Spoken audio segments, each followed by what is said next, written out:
The trail of the 3rd Army and the 19th Tactical Air Command of the 8th Air Force is marked by more than 40,000 white crosses, 40,000 dead Americans.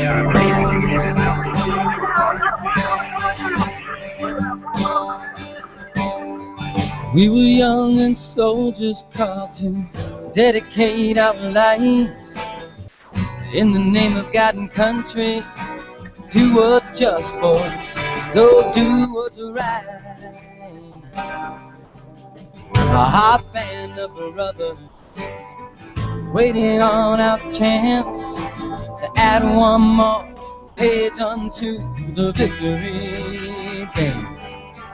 Here am I, Lord, send me, send me. Victory lies in the spirit of the lives of the men who died for me.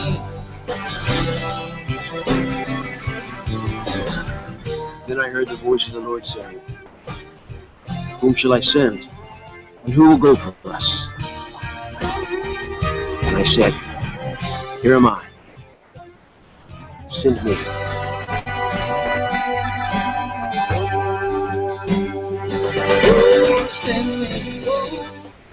This is Michael Broderick, Marine Corps veteran, actor, and Gallant Few board member. You are listening to The New American Veteran on Vets on Media. Now here's Carl Monger. Thank you, Michael Broderick. Good afternoon. Today is July 9th, 2014. If this is the first time that you've seen or listened to the show, then welcome. Those of you that have been here before, welcome back. TNAV is dedicated to those who said, here am I, send me. And we honor veterans, highlight those who have successfully transitioned, and we identify resources that help veterans leverage their military experience into successful and rewarding lives after the military. Gallant Few's goal, and I want everybody to know Gallant Few's goal, absolutely dead cold. Gallant Few's goal is to connect every new veteran with a hometown veteran mentor. If that is all that we do, if we can connect every veteran leaving active duty with a veteran that has already previously transitioned in the same hometown, same branch of the service, same MOS, and even a similar civilian occupation like accounting. New veteran wants to go to school and study accounting. Older veteran is already a CPA. That's the perfect world. And we try to do that everywhere that we can. So let's say that again. Gallant Few's goal is to connect every new veteran with a hometown veteran mentor. The purpose, the reason we do this is that helps every veteran achieve a smooth, peaceful, and successful transition, and thereby preventing veteran unemployment, homelessness, and suicide. We have a nationwide network of successfully transitioned veterans. Most of them right now are Army Rangers, but we're starting to get more from outside the Ranger community and even the Air Force, Navy, Marine Corps, and Coast Guard. Marine Corps has been putting on one heck of a push here the last 45 days. We've got a lot of Raiders that are coming into the organization.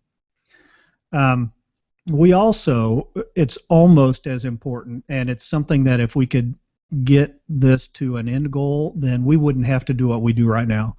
But we seek to motivate communities all across the country to take responsibility for veterans returning into their hometowns. How does your community welcome veterans home? How do they connect veterans once they return home? And then how do they support those veterans that might need additional services or connections?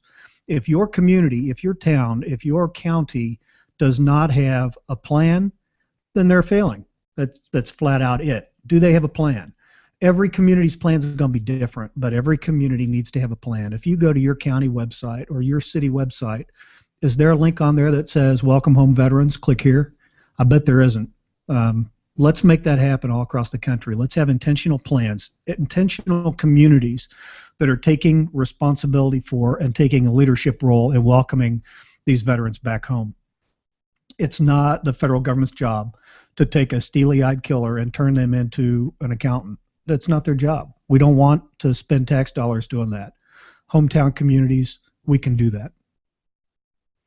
GallantFew.org. Find out more information. Go to GallantFew.org. Today's show is dedicated to Marine William Kyle Carpenter. He received the Medal of Honor last month for falling on a grenade and saving fellow Marines. I think I might have dedicated a show to him the week that he received the Medal of Honor, but it's been a whole month since then, and sometimes it's hard for me to remember what I had for breakfast. But I reread his citation right before this show, and it is absolutely astounding. Has his every Medal of Honor citation that I have ever read. But this veteran intentionally dove onto a hand grenade, knowing that it was going to injure other Marines. And he was hurt so bad by the blast they left him for dead they thought he was gone. It's an absolutely amazing story, one of heroism and physical ability. So if you haven't read it, go Google Medal of Honor Marine, and you're going to find William Kyle Carpenter. I also want to mention, pardon me, I want to mention that the United States has had 0 casualties this month in Afghanistan. 0 casualties of our armed forces in Afghanistan. Last month there were 12. So let's hope that continues throughout the rest of this month. Join me here real quick in a moment of silence in honor of those that have fallen and that have been injured over the last 2 months, and then I'll bring my guest on.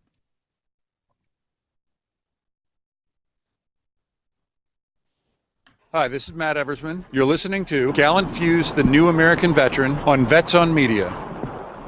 All right, Brian, are you on the line? I am. I'm here. Thanks, Carl. Hey, Thank Brian. you for having me. Oh, you bet. It's great to have you on the phone. You're going to have to help me because I didn't ask you how to pronounce your last name. Is it Schiele or Schiele? Schiele. Schiele. Okay, good. Yeah. You know, Thank you. I talk a lot on this show about the power of one. And we've got a veteran named Garland Ellenberger in Topeka, Kansas, that the Power of One decided to start Operation Rollout, and as a result, he has made a positive impact on a number of veterans' lives. Has been very, very influential in that community. My friend down in Florida that started the drive to put veteran designation on driver's licenses so that veterans could get discounts if they didn't want to carry their 214 and they went into Home Depot or a place like that. And that now almost every state has it. Now you have started something. We have it in Utah too, by the way. So yes. Yeah. So that's awesome. And that started just because one guy thought it would be a good idea, and he started working to make it happen. Now you've done something similar, starting with Utah. What did you do there? Well, like you, I have been very concerned about the suicide rate of our fellow veterans. 22 veterans a day, as I'm sure you know, and all of your listeners know, take their own lives. And I'm sure, like you and a lot of your listeners, we all keep in touch with a small circle of friends, especially those that we feel are compelled to take their own lives. And I felt compelled to do something more than that. So back September, October this past year, I got thinking, okay, what can I do? And I remember hearing something about whatever silly, crazy day it was. It was like National Fuzzy Slippers Day. And I'm thinking, well, that's it. Let's create a day, have one of these national days to what I was initially calling Call Your Military Buddy Day. So I contacted my local state representative at where I'm at here in West Valley City, Utah, Janice Fisher, and I pitched this idea to her for at that time an unknown date, which was actually this past July 3rd, last week, for the state to declare what was July 3rd as Call Your Military Hero Day to raise awareness for and hopefully prevent veteran suicide by urging the state of Utah to connect with a veteran or veterans that they know or one that they happen to know of in their local communities, and to check in with them, see how they're doing. Let them know that they're thinking of them, and let them know that they're there. Now, what was it, your personal work background, you have a job where you're reaching out to veterans, and I read a newspaper article about you, and I'm going to post a link when I put the blog up after the show. Yeah, great. You have experienced this as being a person that calls veterans. There are veterans out there that don't have anybody that calls them. Well, I think what you're actually referring to was I'm a National Guard retiree from the Utah National Guard, and during my last 4 years, I was mobilized with a community-based warrior transition unit here in Utah, Camp Williams. Mm-hmm. And during that time, I was an HR sergeant. And because of my rank and all the different things that kind of worked out, I would eventually, when the platoon sergeant that I was working with was gone, I would, fall in and take care of that one aspect of his job, our daily accountability, because we were responsible for, at the time, soldiers in eight or 9 states. So I would call, and this was kind of the catalyst for me too, because I will never forget this soldier. He like I said, I'm here in Utah, and this particular soldier that I was referring to in the story that you were mentioning, he lived in the Denver area. He was I know he was a high-speed soldier. He was a sergeant first class. He'd been a drill instructor in a previous time. He'd been to Iraq twice. Developed PTSD, symptoms of PTSD both times. It got worse the second time. And I would get in touch with him at 1 and 2 o'clock in the afternoon, and he would still be in bed. A self-starter, former drill sergeant at 2 o'clock in the afternoon is still laying in bed because he doesn't have any reason to get up. Right, exactly. And so whenever and this, like I said, this is kind of the catalyst for me too of this. Whenever I would think of him, I pray to God, and he's still alive. I have no way of knowing. He's since been boarded out, and I've left the military as well. So I lost track of him, and and we probably all have stories like this too.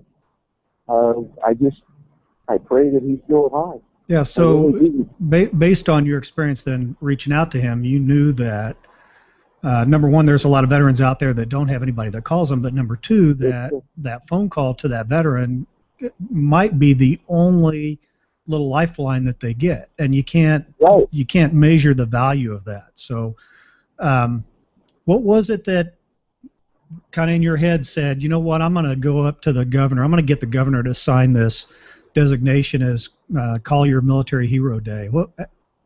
Just real quick, how did you make that happen? Because most men and women out there, veterans, are like, man, I could never get the governor to talk to me. So how'd you do it? Well, it's relatively simple process. I mean, I know that a lot of states will do stuff like this, especially if they can see the value of it. All it did was, all it really was a simple phone call to my own state representative, and I did meet with the governor as part of this, and I even spoke in front of a state senate committee about it too. I'm showing a picture right here. As soon as I hit the share button, I'm showing a picture of him signing it, by the way. Yes, that's right. Mm-hmm. That was on the 21st of May. I mean, like I said, it really is just a simple phone call to your own state representative. You could go to the governor, but I think the better route would be going to your own state representative. That's what they're there for. Awesome. Do you have, if there's anybody out there that says, hey, you know what, I'd like to try and start something like that in my state, do you have like a little recipe or a template they could follow? Well, this whole thing, even though I was, pretty involved in this, I didn't actually write it. I tried to write it, but if you look at the language of it, and on that picture that you're talking about, I did make a link to the resolution. I write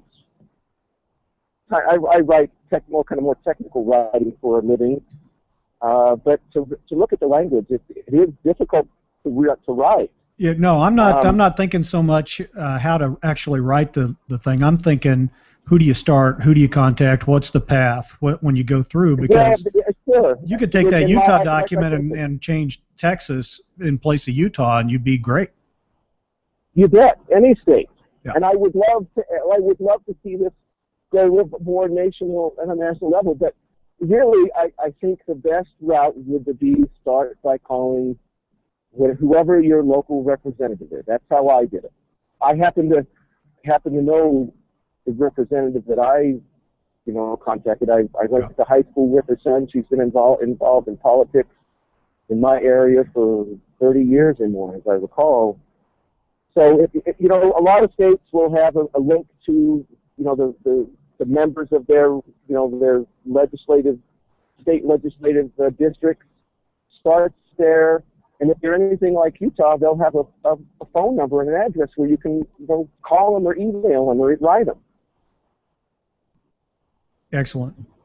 Hey, I appreciate it. What you've done for the state of Utah and for veterans in that area, the Power of One, like I said earlier, I talk about that all the time. One person taking a leadership role can save a life, and it can be something that you would think doesn't mean anything, like just calling somebody on the telephone to say hi. But for that person on the other end, to mirror Gallant Fuse, your motto there, or your goal there, I feel the same way. We as veterans need to take care of one another even more so than when we were in uniform. Absolutely. Especially once. I'm going to talk about this later on in the interview that I do with Sebastian Junger about veterans that get isolated. And so make sure, if you don't get a chance to listen to the rest of this now, pop back in later and listen to it, because it's a great discussion. But what you do is very, very important, and I really appreciate it. Brian, I'm going to have to let you off the phone now. I got my other guest standing by.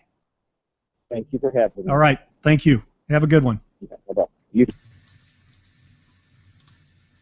All right, let's see if, you know what, right before I do that, let me do a real quick. Hey guys, this is Tom Amenta from Ranger Up, and you're listening to Carl Monger on Veterans on Media for the Gallant Few.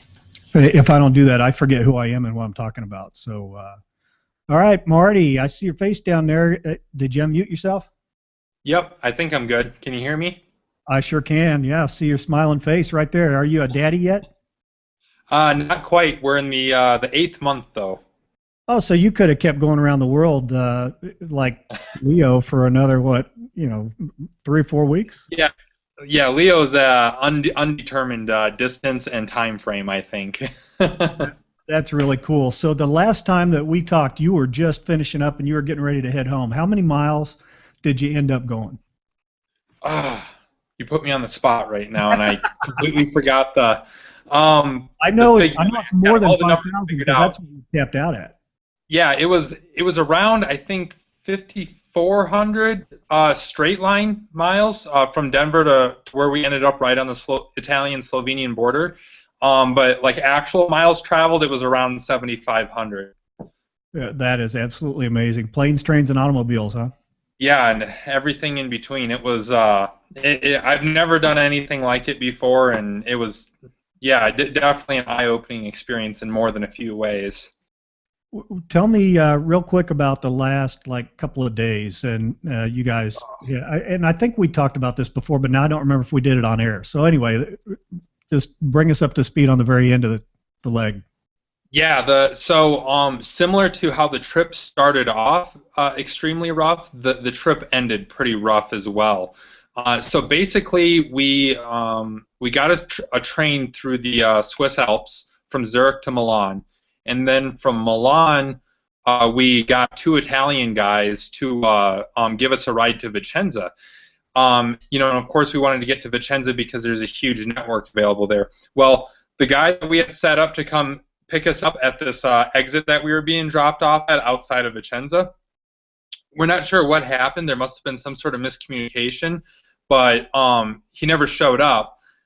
We may have given him bad directions or something. The road signs are all in Italian, so who knows what actually happened. So we're at this exit in Italy, where it's not like an exit in the U.S. where there's gas stations and restaurants and stuff like that. It literally was just a place for the truckers to shower and go to the bathroom.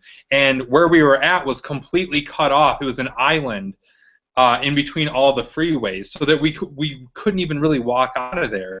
So we ended up waiting there for 3 hours, I think. And by that time, it was like, all right, we need to figure something out here. We're getting into the last, day or two of the trip here, so we need to do something. So we ended up basically doing an obstacle course across these highways where guys are going, 120, 130 kilometers an hour. And so we dodge the cars, get over these things. Their rails are like 3 feet wide, so it wasn't just like a hop over the rail sort of thing. And we've got packs on. It's at night. We haven't slept in a bit, And so that was what started off. Then we did a foot movement into downtown Vicenza, which was, I can't remember exactly at how long that was for that portion, but this was all literally in the very last day of, or last 36 hours of the trip. So we finally walk into downtown Vicenza. It's like 1 o'clock in the morning at this point. We find a pizza place that's still open, spend the last bit of our money getting an Italian pizza, and from there try to figure out where the... What's that? Was it worth spending the last bit of your money on that Italian pizza? After doing that foot movement, absolutely. We were smoked. So we go from there, and we're trying to find the train station, figuring, okay, maybe we can get a cheap train to Venice, because Venice is it's very short ways away from Vicenza. And we're out there, we're walking on the street that there's literally a prostitute every half block. And we're like by ourselves, and we're just like, oh my gosh, like what is going on here? So we finally make it to this train station. Of course, the last train had run for the night, and they don't have another one going until 6 a.m. So we go to this park across the street that has all sorts of transients in it, and we kind of half pull security, half sleep for, I don't know, 2 hours maybe. It wasn't really much of anything until the train station opens back up. Then we get on the train to Venice. From Venice, it was, we ended up walking around forever trying to figure out a way there. We were going to try to get a ferry across the Mediterranean there or something like that. Ended up walking around just aimlessly, basically. Ended up getting on spending the last of our money to get on a train to Trieste, Italy, across, which we actually got for very cheap. Got to Trieste, and then from there did a foot movement from Trieste to the Slovenian border, which rounded out the end of the trip. By the time we got done with that, we'd done about 25 miles, 23 to 25 miles on that last day. Which to a lot of the salty, 90s ranges out there, that probably sounds like nothing, but, we hadn't really slept in the past 72 hours besides a half hour here or there. Hadn't really ate much outside of that pizza and some MREs, and we're a little bit dehydrated by that point. And I've got the video footage. If you look at the video footage, we're both doing, I think every ranger is familiar with this, that I'm hobbling because my feet are hamburger, but I'm waddling at the same time because I'm chafed in all the wrong places. Thanks for bringing that memory back. Yeah. So and that the worst part too was that last part of the trip from Trieste up to the Slovenian border. It was all uphill. It was about a 3 to 10% grade the entire time, and there wasn't shoulders on most of the roads. So again, we got cars whipping past us at uncomfortably close. We definitely did not do a safety slide deck before going out on this portion of the trip. So. But we made it really far. We hit the Slovenian border, a town just on the Slovenian border, by about midnight of the trip. We technically still had 8 hours left to go, but at that point we could barely move, so we just bedded down for the night, and that was what finished out the trip. This is, I want to say real quick, the kind of guy that you are, because when you got a hold of me to talk about getting you redeployed, and we worked on the flight and all that stuff, and then you said, hey, is it okay if I get a cheap hotel in Chicago? And I'm like, are you kidding? Yes. Well, it's I was already dirty and smelly. I could have stayed outside again, but once I actually landed in Chicago, the weather was pretty nasty there. I got a few pictures, so it was probably a good thing.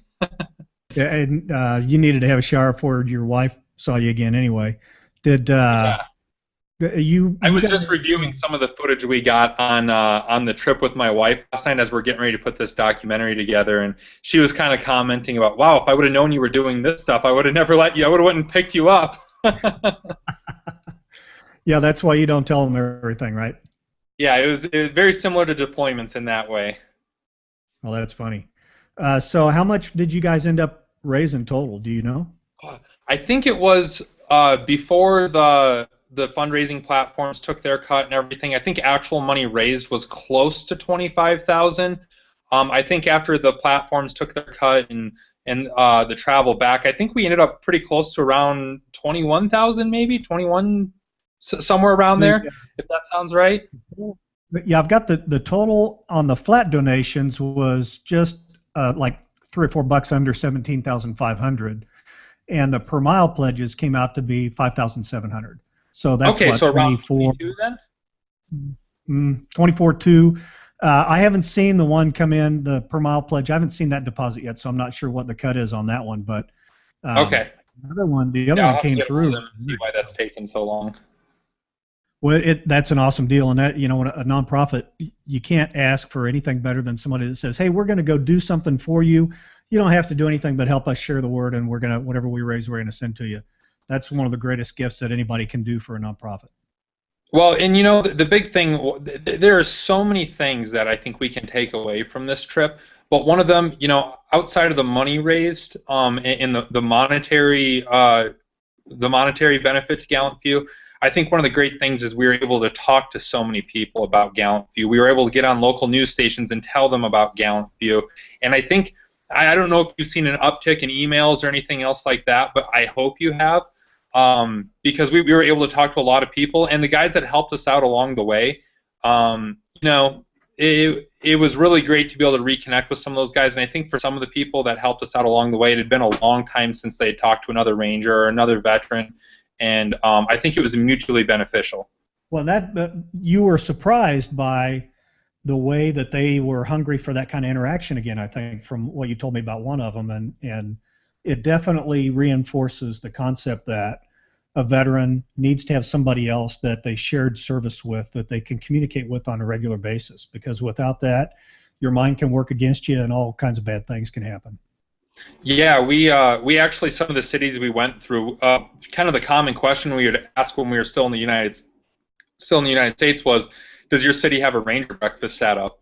And some of them did, some of them didn't. And me and Leo were kind of taking a mental note of, okay, we need to get back with this guy when we get back from the trip and help them set up one, because I think out here in Denver, we've got one of the more successful ones in the entire nation. I think we've had 50, 60 guys show up to some of our breakfasts, and if we can replicate that in other cities, it's a small thing, but it has wide-ranging effects by getting guys together, even just that once a month over cheap pancakes and eggs, you know?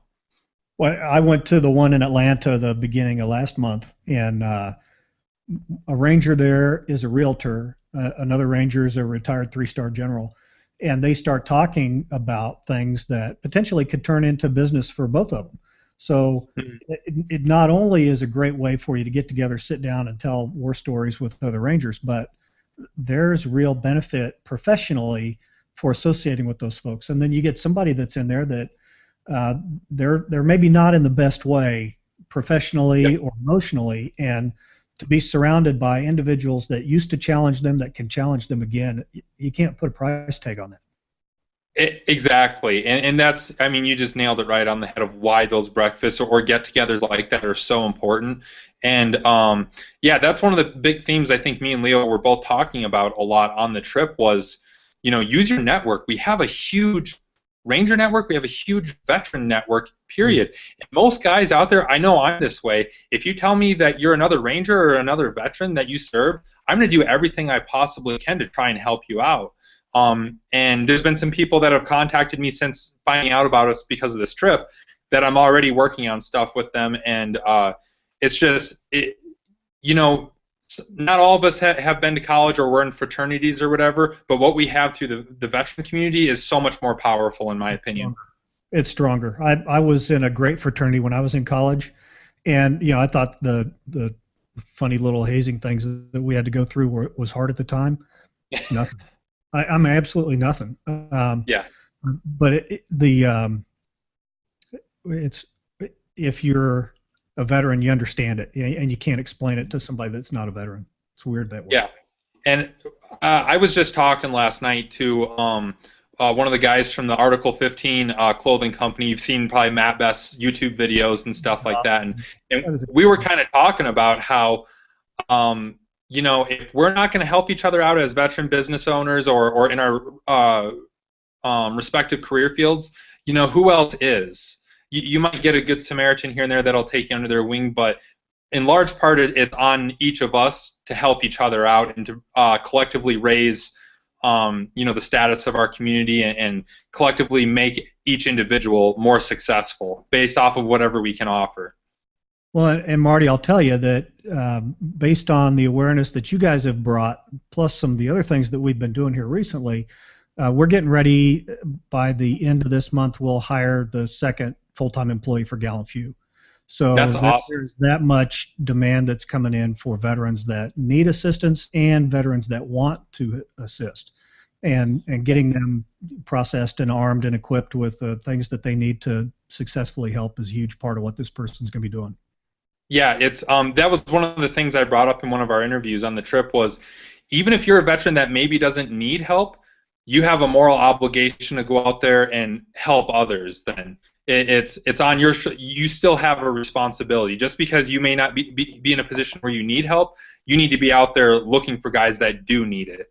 And so there shouldn't be any guy that has separated service that's just sitting back on their laurels and not doing anything in the community. So, I mean, that's really great, both on the mentee and mentor side. Absolutely. Absolutely. Well, Marty, thanks for being on the show. I really appreciate you guys putting your lives on the line and jumping out of trains and getting on planes and all the other stuff that we probably don't know about yet. I'm looking forward to seeing the documentary. And yeah, I'm excited. Something else that you've got going on, though, business-wise. I seem to remember reading somewhere there's a book that's about ready to come out. Yeah, so we put together, the book is called Violence of Action, The Untold Stories of the 75th Ranger Regiment in the War on Terror. Basically, the reason you wrote that is just because you want to come back on the show for an interview, right? What's that? The real reason you wrote that is so I'll invite you back here for an interview. Hey, I'm always, all you got to do is ask Carl. I'm always game to come on here and run my jaw. It's a book where we collected over 30 different Rangers sent in their personal vignettes of their stories, everywhere from barracks stories to mostly combat stories. And the time frame covered is from 2001 to 2011. We've also got a Ranger wife in there, a Ranger Gold Star mom, and a Ranger enabler who's not a Ranger but was attached to one of our strike forces. So they all tell their stories in there. We put it together. I tied it together with kind of the transformation that the regiment went through during the Global War on Terror, because it changed dramatically during that time. So we tied all that together, and it's at the 75th Ranger Regiment right now being reviewed.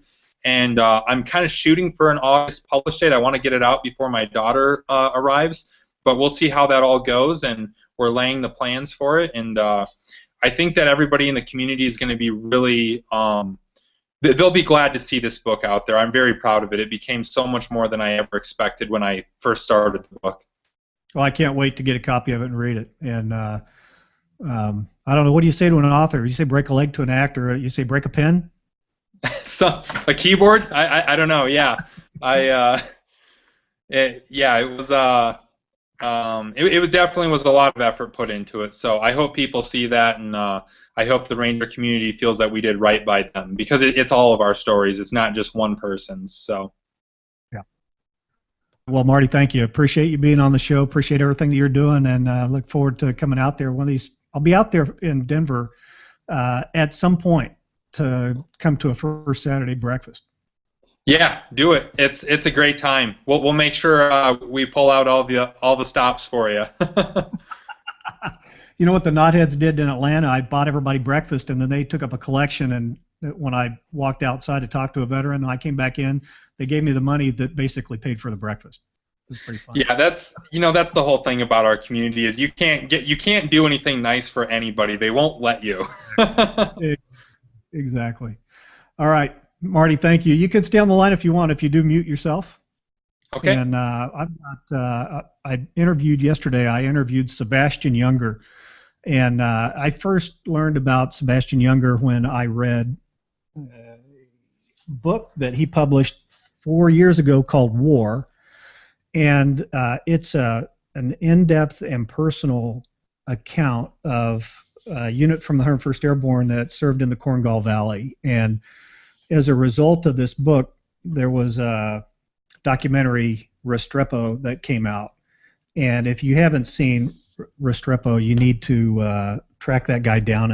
And I don't know if you can look at it online. If you need to spend $15 and buy it, do it, because it shows in great detail exactly what these men, because this is an all-male unit that is deployed out there on about the farthest outpost in bad guy country that you possibly can get.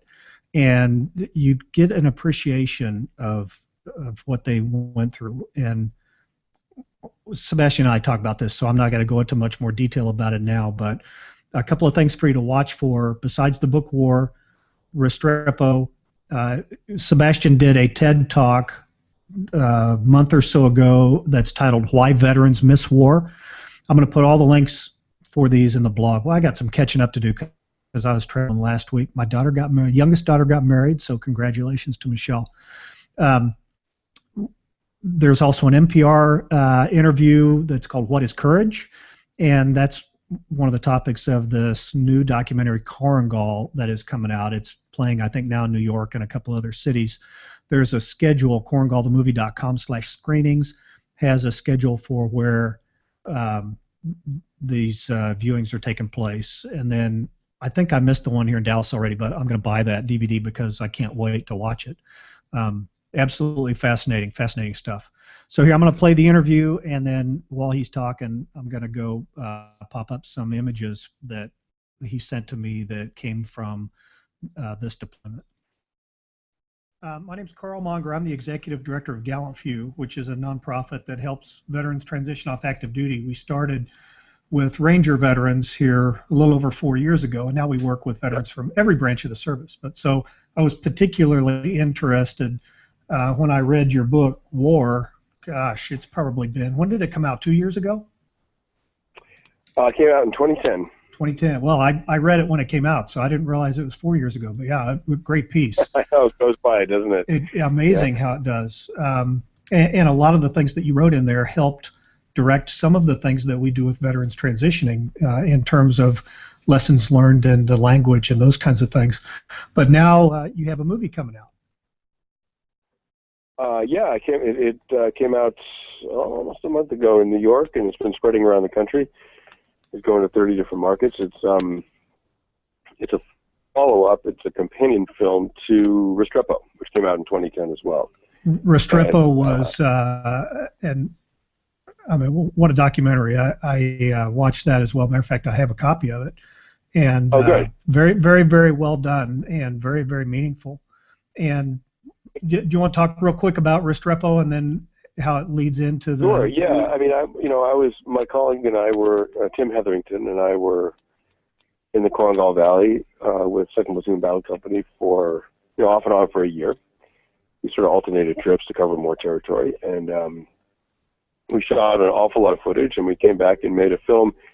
We were in the middle. The country was in the middle of 2 wars, and we made a film that was really for civilians to understand the reality of war. And I don't mean that as in any way as a sort of anti-war statement. It really is a reality statement. Like, we're at war. This is what war is like. And you stayed there, though. You didn't pop in, do some interviews, and leave. You embedded and stayed. Yeah, I mean, we stayed several weeks, a month at a time. Mm-hmm. Yes, that's right. That counts to me. We didn't do the whole deployment, but we were out at Restrepo. When we were at Restrepo, we were there with them for the duration, and that was several weeks to a month. What was the most, I say, surprising thing that you learned while you were with them? Well, I think people in this country didn't realize how down and dirty U.S. infantry is in their living conditions and in the reality of the combat. I mean, I think this country sort of thinks that there's drones and there's airplanes and, it's sort of a clean... Very clinical. Clinical process, and they don't realize that there are guys, it was all men out there. There were guys on hilltops not bathing for a month at a time, humping 100, 120, 140 pounds, and getting into firefights with insurgents where it was a fair fight.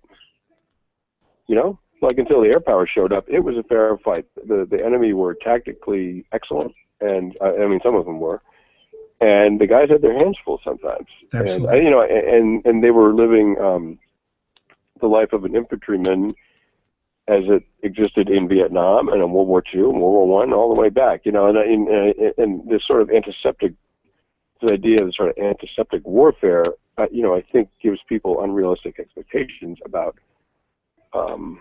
combat. They're like somehow we've transcended the reality of combat. We really haven't. So the first thing that surprised me out there was just that the U.S., American infantry is like living and fighting in those conditions. I think that's really shocking to people. I don't know even how you can explain it, because I had a deployment that shouldn't even really count as a deployment. When I was a captain in the 1st Ranger Battalion, we parachuted into Kuwait in the closing phases of the pacification part of Desert Storm. So never had anybody shoot at me, carried live rounds, but never shot at anybody. But I can totally identify with living in the dirt for weeks and weeks at a time. Yeah. And that's not an experience that you can really explain to somebody that hasn't done it. Right. That's right. And I don't know what percentage of combat units are living like that rather than in, some kind of sort of more, more accommodating base. But, certainly that is the front, that's the teeth of the thing, right? And, I think it's a dangerous illusion that this country has. I mean, I'm reading a book about World War II right now, about D-Day. And, those guys, that, like, the 101st that dropped in Normandy, they took 65% losses in the first days. And I think this country, in some ways, doesn't, because of our technology and all that, I think there's this sort of wishful thinking that war should be almost casualtyless and certainly shouldn't require carrying 140 pounds around a mountainside. And tragically, unfortunately, includes those things, And I think one of the things that shocked people about Restrepo and surprised me a little bit was that reality of combat really hasn't changed much for at least some combat units. But that's just what war is, and it will probably always be that, no matter what kind of drones we have or whatever. Sometimes people would say to me, like, well, why didn't they just drop bombs? When they were fighting, why didn't they just drop bombs on them? Like, what about the air? What about air power? What about air support? I'm like, well, fine, but it's 30 minutes out, and so for 30 minutes it's a fair fight, and you can't just have helicopters hovering over every single squad and platoon in Afghanistan in case babysitting them in case someone shoots at them. Right. That's not feasible, and people don't even realize that. One of the other things that people don't realize are the physiological changes that you go through from eating combat rations for that period of time, and like you said, not bathing and everything else. You get very, very close to the men that you're living with. That's right. Absolutely. One of the things that surprised me afterwards was how much the men missed it all. And I think it's not because they're a bunch of sociopaths, it's because they missed each other. I think the end of the, of course there's the adrenaline and all that young man stuff, and that's natural enough, but also I think what they really missed was that sense of, the profound sense of emotional security that comes from that kind of closeness. There's a quote, the very last sentence in war, that says, maybe the ultimate wound is the one that makes you miss the war you got it in, which is I forgot about that. Yeah, deep, profound. Exactly. That's the reality that I deal with on a daily basis with veterans that are trying to piece together life after an experience like that. And it is something that it doesn't matter how many transition assistance programs you go through. The reality, you're not prepared for that reality. Yeah, and I pointed out during one interview, someone said, "Why do soldiers have such trouble reintegrating?" And I thought it sort of triggered me to think about it. And I said, think about the society they're coming back to, and they're seeing this society with fresh eyes, as anyone does who was away for a long time. I said they're coming back to a post-industrial society with the highest rates of suicide and depression and child abuse and now mass killings of any society ever in human history. And they are seeing that society clearly for the first time, having had the opposite for 15 months. And I said, do we really want them to like readjust to this? Actually, is that really a healthy thing for them to do? Like, who really has the problem? That's a great question. That's a great question. And so you want to medicate them and shrink them and whatever so that they can numb themselves out enough to fit into what we have created here. Like, ultimately, I'm not sure that's that great for them. And pathologizing them rather than examining ourselves, actually might be a very, very poor choice. And, you know, maybe in trying to, quote, save them, what we might end up doing is saving ourselves. I think what we really have to do is very fundamentally change how the society thinks of itself. And you talked about the failure to understand what that ground soldier goes through, and the reality that if you are going to win a conflict, that ground soldier has to go through what they have to go through. Going from Restrepo to Korengal, I have not seen the new movie yet. Can you kind of talk about what does one transition into the other? Do they fit together? What's the relationship between the two? Well, you know, Tim and I shot an enormous amount of footage out there, and then we did these interviews shortly after the deployment that were really very profound at times and very emotionally open, and we used a tiny, tiny sliver of that material to make Restrepo. And like I said, Restrepo was for civilians to understand the reality of war for the soldiers. And, you know, now, you know, I made Korengal and the wars are winding down. You know, one war's done, you know, kind of done. The other war's winding down, and I wanted to make a film really that was more for the soldiers. I wanted to inquire a little bit more deeply into the effects of combat on young men. What sense they make of bravery and courage, really important words, or cowardice for that matter. Like, really important words in combat. One soldier spoke very, very profoundly about his sense of guilt that he killed people. And he said, you know, the thing is I do it all over again, the same way. But still, I come home and I think, wow, we killed a lot of people. What's God going to say about that? Mm-hmm. That can't be something he wanted, you know. And, but he's very, you know, this guy who said this is a very proud soldier. And he said, you do it all over again. No problem. But I did kill a lot of people. And, you know, I just think, you know, I don't know, and the other thing they talked about was why they missed it. And I just thought, I wanted to make a film where these very painful, confusing topics get spoken, which allows all soldiers everywhere who see this film to think, oh, so I'm not some weirdo that's having these thoughts. These are natural thoughts to have. There's nothing to be ashamed of. Like, this is just part of it. And so the Korengal is really more for the soldiers to understand their own experience a little bit more clearly, a little bit more deeply. And, you know, maybe help them work their way through it, through the voices, through the words of these young men that I had the luck to be with out there. What you said there is it's so profound, and it's so important that the experience that they went through and now the feelings, emotions, reactions that they have to that is normal. And in the veterans that I work with, almost to an individual, they have those very normal responses going on, but they think that it's not normal because everybody else seems like they're doing so well. Have you run into that when you've talked to these kids?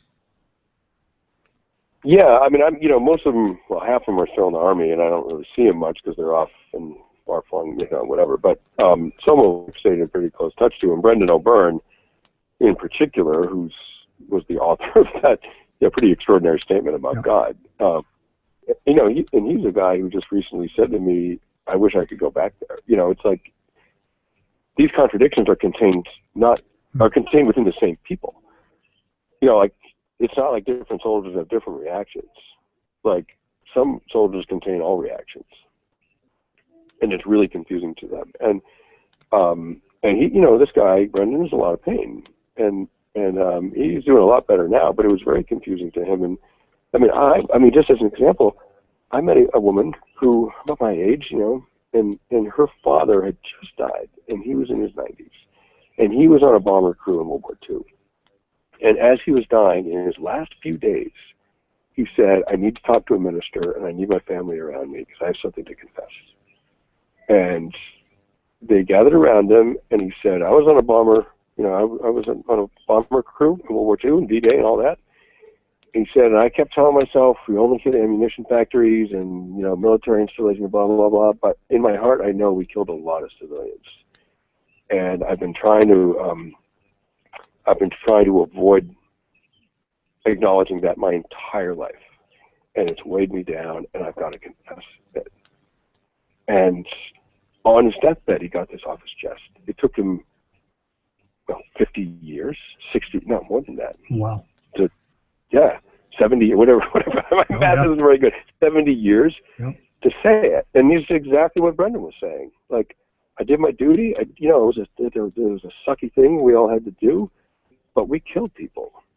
Like, what's God going to say? And this guy was about to meet his maker, and he just had to say it.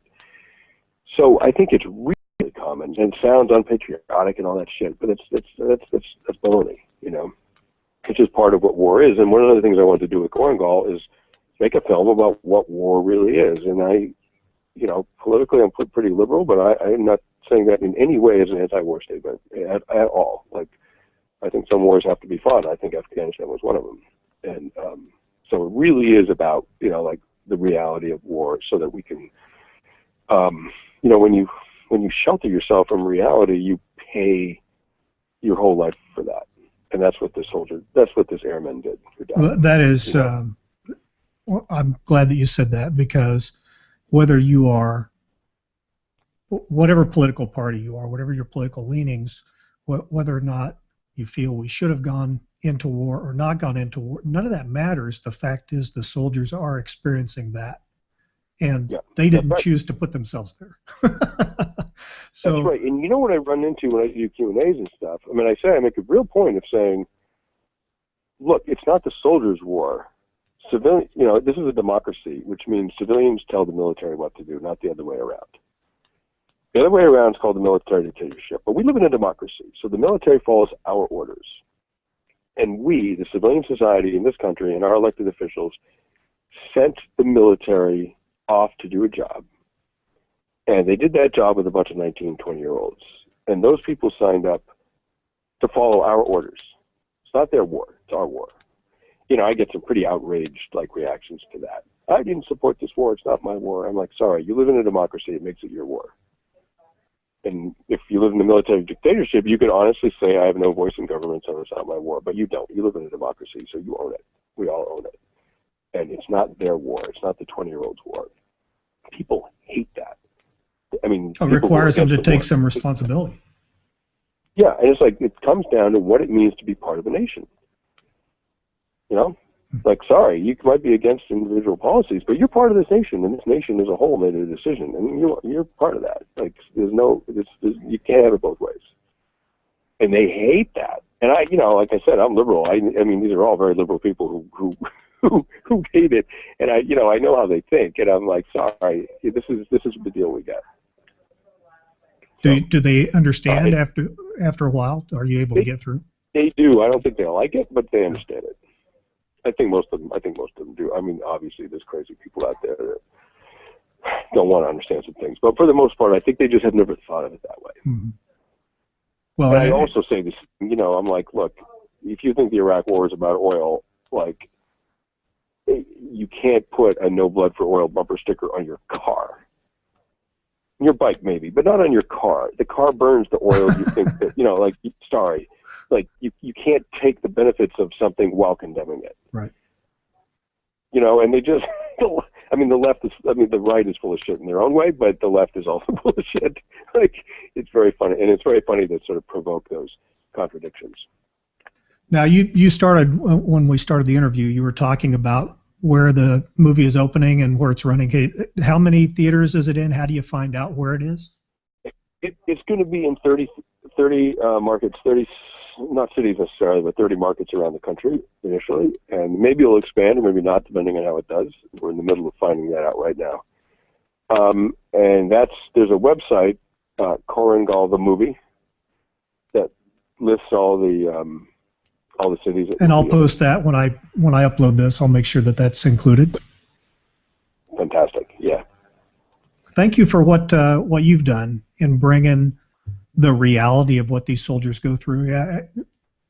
Based on my own experience, 10 years as an officer in the Army, I absolutely love soldiers, and it's some people may think that sounds kind of weird, but these kids that go out and do that literally that do the heavy lifting of 120, 140 pound packs, and they complain about it among themselves, but not outside that circle. They do an incredible job for our country, and I just want to say on their behalf, I'm sure they've said it also, but thank you for portraying what they go through and to helping bring that reality back to everybody else. Hey, well, thank you very much. Frankly, it was a real honor to be out there with them. As a middle-aged civilian, that I got the chance to do that was just, I felt like the luckiest guy in the world. Hey, you got to be in halfway decent shape, too, just to be able to follow them around. Well, I quit smoking, that's for sure. That's the first thing I did before I went out there. So, yeah, you wouldn't have been able to walk up a mountain that way. What's next? Can you talk real quick about what do you have coming up next? Yeah, sure. I after my buddy Tim got killed in Libya, I decided not to cover war anymore. And after the drama of war, it does leave you feeling like, okay, well, what else? Why bother anything else? Everything else sort of pales in comparison. But it's not really true. And I decided, along the lines of like why it's so hard to come home. I took two combat Brendan O'Byrne, who I'm really good friends with, and another guy named Dave Rolls, who was with the asymmetric warfare group, and he was sort of in and out of the Korengal when I was there, and I knew him pretty well. And I took those two guys. Brendan was out of the Army. Dave was about to get out. And then I took a journalist who was with my friend Tim when he died. Literally, he was holding his hand as Tim bled out. And Guillermo and I became very good friends. I took these three guys and my dog, and we walked. I had this crazy idea of walking from D.C. to Philly to Pittsburgh along the railroad lines, along the Amtrak corridor, and which has two sort of distinctive advantages. One is railroad track goes straight through the middle of everything, unlike roads. It skewers everything. You really encounter America in a very raw way, sort of from the inside out. You go through ghettos, you go through rich suburbs, you go through industry, you go through farms. It's really, it's an incredible sort of transect of American society. And the other interesting thing about it, we were really, I thought of it as kind of high-speed vagrancy. We were sleeping under bridges and abandoned buildings. We didn't have tents or anything. We were sort of like, we were like vagrants, but we were moving very, very fast up the East Coast and the West. And we did it over the course of a year, multiple trips in each season over the course of a year. So we had to deal with real temperature extremes. And along the way, we asked people, I thought of it as a movement to contact in our country, like one long assessment of how we're doing, because we've been asking the Afghans how they're doing for 14 years now. Sure. The wars are, let's find out how we're doing. Yeah. And so we just asked people that we met how they're doing. What do they think of America, and what do they like about this country, what do they not like? It was like a one long movement to contact, basically. And we even got shot at a couple of times, so pissed off Pennsylvanians, gun-happy Pennsylvanians. So it really was a movement to contact, and we had a 400-mile conversation about war and why war is hard to give up and come home. And the other advantage of railroad tracks is that it's illegal, and so it really kept us on our game because the cops were looking for us the whole damn time. I'll bet. They even had a helicopter in the air looking for us, but we used those old seer skills and managed to avoid them. And, course of a year, and I called it The Last Patrol. And it's coming out with HBO. I had a videographer with us as well, and it's coming out in November and on HBO, and I'm also writing a book about it. I'm looking forward to seeing both. Thank you. Thank you very much. Sebastian, thanks. I feel like it. You'll appreciate it. Well, I really appreciate your time today. Thank you. Best of luck. Break a leg, whatever you want me to say with the way that the movie goes. And I'm in the Dallas, Texas area, so I'll be looking to see if it's heading here anytime soon. Yeah, I can't remember. It was in Texas. You'll have to check the website. And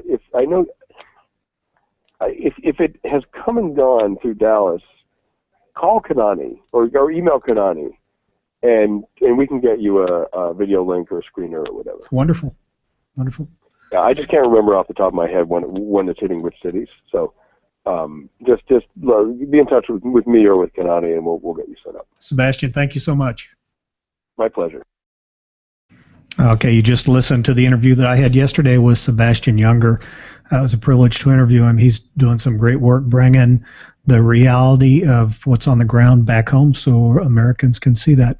One other thing I wanted to tell you about the reality of stuff that's here on the ground, the New American Veteran blog. If you go to gallantfew.blogspot.com, or if you go to our website and look at the bottom, I think you'll find it there as well. You'll find our blog that we publish three times a week.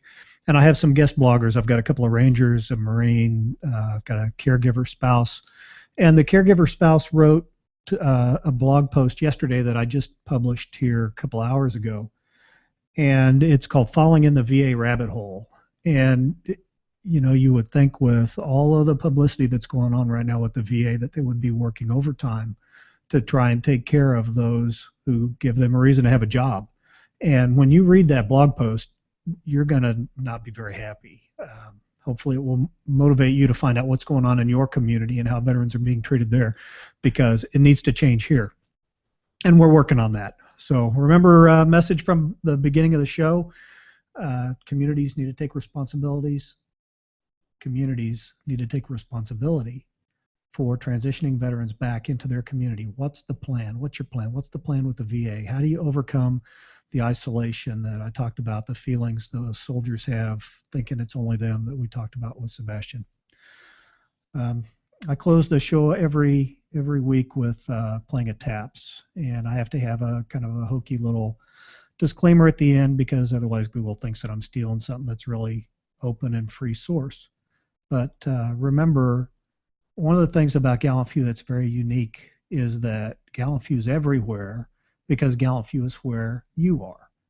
And that's all it takes. Be a part of what we're doing. Reach out to another veteran, open that line of communication, help them, prevent them from being isolated, motivate your community to take responsibility. And I'll quit talking now.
That beautiful rendition of Taps is a public domain recording created by a soldier or employee of the United States Army, and as such is not eligible for copyright protection in the United States. Kenny Thomas' song Send Me is used by permission of Kenny Thomas.